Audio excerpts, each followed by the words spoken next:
அதிரடியாக கைது செய்யப்பட்ட பொது தேர்தல் வேட்பாளர். பொது தேர்தலின் போது பெண் உட்பட 3 மரணம், போலீசார் வெளியிட்ட தகவல். முதலாவது தேர்தல் முடிவுகள் வெளியான அறிவிப்பு. வடக்கு கிழக்கு மக்களுக்கு தமிழரசு கட்சியே பொறுப்பு, சாணக்கியன் வெளிப்படை. கட்பிட்டியில் தேர்தல் விதிமுறைகளை மீறி வாக்காளர்களுக்கு பணம் வழங்கிய பொது தேர்தல் வேட்பாளர் ஒருவர் கைது செய்யப்பட்டுள்ளார். குறித்த கைது நடவடிக்கையானது இன்று கட்பிட்டி அல்மானர் முகாமுக்கு அருகில் இடம்பெற்றுள்ளதாக கட்பிட்டி காவல்துறையினர் தெரிவித்துள்ளனர். இந்த நிலையில் கைது செய்யப்பட்ட வேட்பாளரிடம் ஏற்கனவே 97,200 ரூபாய் பணம் இருந்ததுடன் அந்த பணத்தை காவல்துறையினர் கைப்பற்றியுள்ளனர். இதன் அடிப்படையில் சம்பவம் குறித்து மேலதிக விசாரணைகளை கட்பிட்டி காவல்துறையினர் மேற்கொண்டு வருவதாக தெரிவித்துள்ளனர். மேலும் நாடாளுமன்ற தேர்தல் வாக்களிப்பு முறை இடம்பெற்று முடிந்த நிலையில் தேர்தல் வன்முறைகள் எதுவும் இதுவரை பதிவாகவில்லை என ஊடக பேச்சாளர் பிரதி காவல்துறை அதிபர் நிகால் தல்துவ மேலும் தெரிவித்துள்ளமையும் குறிப்பிடத்தக்கது. 2024 நாடாளுமன்ற தேர்தலின் முதல் தேர்தல் முடிவுகள் இரவு 10 மணிக்கு வெளியாகும் என தேர்தல்கள் ஆணையாளர் நாயகம் சமன் ஸ்ரீ ரத்நாயக்க இன்று தெரிவித்துள்ளார். தேர்தலுக்கான வாக்களிப்பு நாடு முழுவதும் உள்ள 13,314 வாக்களிப்பு நிலையங்களில் காலை 7 மணிக்கு ஆரம்பமாகி மாலை 4 மணி வரை நிறைவடைந்துள்ளது. முதலில் தபால் மூலமான வாக்குகள் எண்ணும் பணி மாலை 5 மணிக்கு தொடங்கும் என்றும் மேலும் வாக்கு எண்ணும் நிலையங்களின் செயல்திறனை பொறுத்து வாக்கு எண்ணும் பணிகள் நடைபெறும் என்றும் அவர் மேலும் தெரிவித்துள்ளார். பொது தேர்தலுக்கான கடமையில் இன்று ஈடுபட்டிருந்த போலீஸ் உத்தியோகத்தர் மற்றும் 2 உத்தியோகத்தர்கள் திடீரென உயிரிழந்துள்ளதாக போலீஸ் ஊடக பேச்சாளர் பிரதி போலீஸ் மா அதிபர் நிகால் தல்துவ தெரிவித்துள்ளார். இன்று காலை இடம்பெற்ற ஊடகவியலாளர் சந்திப்பில் கலந்து கொண்டு கருத்து தெரிவிக்கும் போதே ஊடக பேச்சாளர் இதனை குறிப்பிட்டுள்ளார். திடீர் உடல் நலக்குறைவு காரணமாக அவர்கள் உயிரிழந்துள்ளதாக நம்பப்படுகின்றது. கோப்பாய் பகுதியில் உள்ள பாடசாலை ஒன்றில் கடமையாற்றிய 33 வயதான போலீஸ் உத்தியோகத்தர் ஒருவர் உயிரிழந்துள்ளதுடன் அவர் மாரடைப்பு காரணமாக உயிரிழந்திருக்கலாம் என சந்தேகிக்கப்படுகின்றது. கெஸ்பேவ பிரதேசத்தில் அமைந்துள்ள வாக்களிப்பு நிலைய பிரதானியாக நியமிக்கப்பட்டிருந்த 48 வயதுடைய பெண் ஒருவரும் கடமையில் ஈடுபட்டிருந்த போது திடீரென சுகவீனமடைந்து உயிரிழந்துள்ளார். பயாகல பிரதேசத்தை சேர்ந்த குறித்த பெண் பிலியந்தலை வைத்தியசாலையில் அனுமதிக்கப்பட்ட பின்னர் உள்ளதாக போலீஸ் ஊடக பேச்சாளர் தெரிவித்துள்ளார். கொபிகேன பிரதேசத்தின் வாக்களிப்பு நிலையத்தில் பணியாற்றிய 57 வயதுடைய ஒருவரும் தேர்தல் கடமையில் ஈடுபட்டிருந்த போது திடீரென சுகவீனமடைந்து உயிரிழந்துள்ளார். 3 அதிகாரிகளும் மாரடைப்பு காரணமாக உயிரிழந்திருக்கலாம் என சந்தேகிக்கப்படுகின்றது. எனினும் மரணங்கள் தொடர்பான பிரேத பரிசோதனைகள் நடாத்தப்படும் என போலீஸ் ஊடக பேச்சாளர் மேலும் தெரிவித்துள்ளார்.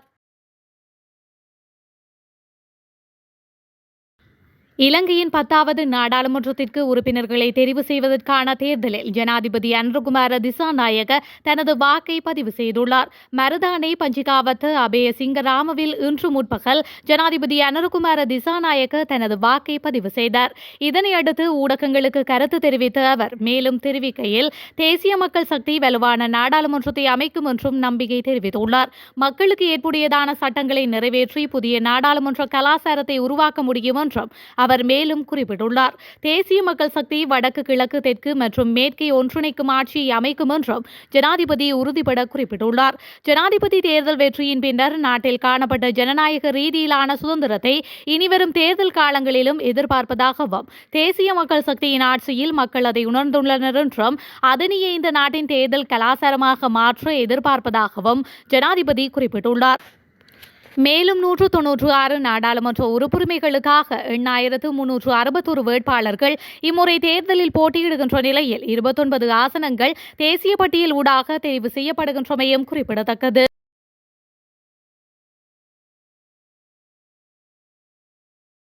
வடக்கு கிழக்கு மக்களுக்கு சிறந்த ஒரு எதிர்காலத்தை எம்மால் அமைத்து தர முடியும் என இலங்கை தமிழரசு கட்சியின் மட்டக்களப்பு மாவட்ட முதன்மை வேட்பாளர் ரா சாணக்கியன் தெரிவித்துள்ளார்.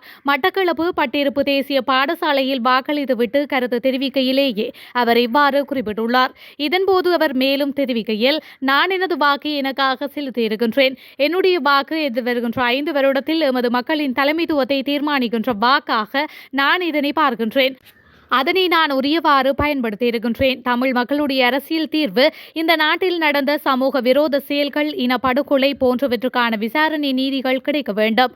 சரியான நபர்களை தேர்வு செய்யக்கூடிய வாய்ப்பு கிடைக்கும் போது மக்களுக்கு சரியான விடயங்களை அமைத்து தருவது அமைத்து தருவதற்கு நான் உழைப்பேன் என்றும் அவர் இதன்போது தெரிவித்துள்ளார்.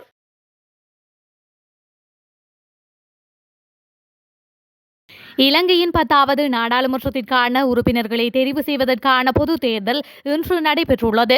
இதற்கமைய இன்று காலை 7 மணிக்கு ஆரம்பமான வாக்களிப்பு நடவடிக்கைகள் மாலை 4 மணி வரை இடம்பெற்றுள்ளது. தபால் மூல வாக்குகளை எண்ணும் பணி தற்போது ஆரம்பிக்கப்பட்டுள்ளதாக தேர்தல் ஆணைக்குழு தெரிவித்துள்ளது.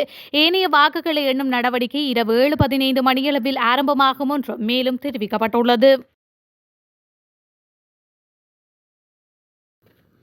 பாத்துவ பொதுப்பட்டிய பிரதேசத்தில் உள்ள வாக்களிப்பு நிலையத்தில் வாக்கு சீட்டை கிழித்த நபர் ஒருவர் கைது செய்யப்பட்டுள்ளார். இவர் வாத்துவ போலீசாரால் கைது செய்யப்பட்டுள்ளதாக தெரிவிக்கப்பட்டுள்ளது. குறித்த நபர் வாக்கு சீட்டை எடுத்துக்கொண்டு வாக்களிப்பு நிலையத்திற்குள் நுழைந்து விருப்பு எண்களை மறந்துவிட்டதாக கூறி வாக்களிப்பு நிலையத்தை விட்டு வெளியேற அங்கிருந்த அதிகாரிகளிடம் அனுமதி கோரியுள்ளார்.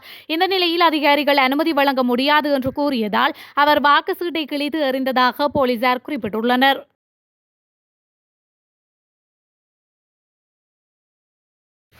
தேர்தல் முடிவுகளை அறிவிப்பது தொடர்பில் எச்சரிக்கை விடுக்கப்பட்டுள்ளது.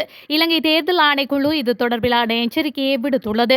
கடந்த தேர்தல்களின் போது சில ஊடக நிறுவனங்கள் பிரதேச தேர்தல் வாக்கு எண்ணும் நிலையங்களிலிருந்து அதிகாரப்பூர்வமற்ற தகவல்களை பெற்றுக்கொண்டு பெறுபேறுகளை வெளியிட்டுள்ளனர். இதனால் தேர்தல் பெறுபேறுகள் தொடர்பில் மக்கள் மத்தியில் நிலவிய நம்பிக்கை சீர்குலைந்துள்ளதாகவும் சுட்டிக்காட்டப்பட்டுள்ளது. எனவே அதிகாரப்பூர்வமற்ற வகையில் தேர்தல் முடிவுகளை வெளியிட வேண்டாம் என அறிவிக்கப்பட்டுள்ளது.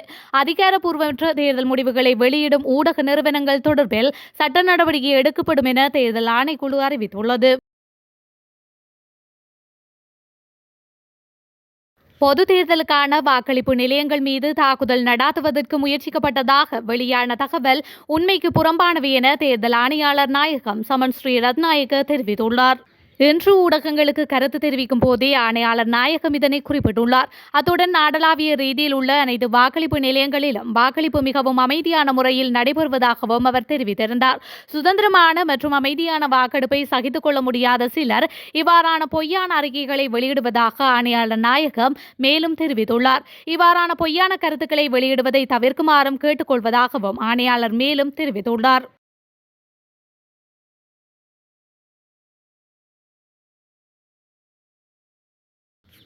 காலி ஊரவத்த பிரதேசத்தில் கணவன் மனைவி கொலை சம்பவத்திற்கு உதவியதாக கூறப்படும் கர்ப்பிணி பெண் ஒருவர் கைது செய்யப்பட்டுள்ளார். நேற்று அம்பலாங்குட மாதம்பே பிரதேசத்தில் வைத்து விசாரணைகளுக்காக குறித்த பெண் கைது செய்யப்பட்டதாக போலீசார் தெரிவித்துள்ளனர். கடந்த 10ஆம் தேதி உயிரிழந்த தம்பதி வசிக்கும் அதே பகுதியைச் சேர்ந்த 29 வயதுடைய கர்ப்பிணி பெண் ஒருவரே சந்தேக நபர் என போலீசார் தெரிவிக்கின்றனர். தம்பதியினரின் கொலையை உளவு பார்த்ததாக சந்தேகத்தின் பேரில் குறித்த பெண் அவரது வீட்டில் வைத்து விசாரணைகளுக்காக கைது செய்யப்பட்டதாக போலீசார் தெரிவித்துள்ளனர். அம்பலாங்குடை மாதம்பே பகுதியைச் சேர்ந்த ரஞ்சன் என்ற 47 வயதுடைய நபர் மற்றும் 50 வயதுடைய மல்லிகா ஆகிய இருவருமே கொல்லப்பட்டுள்ளதாகவும் போலீசார் மேலும் தெரிவித்துள்ளனர்.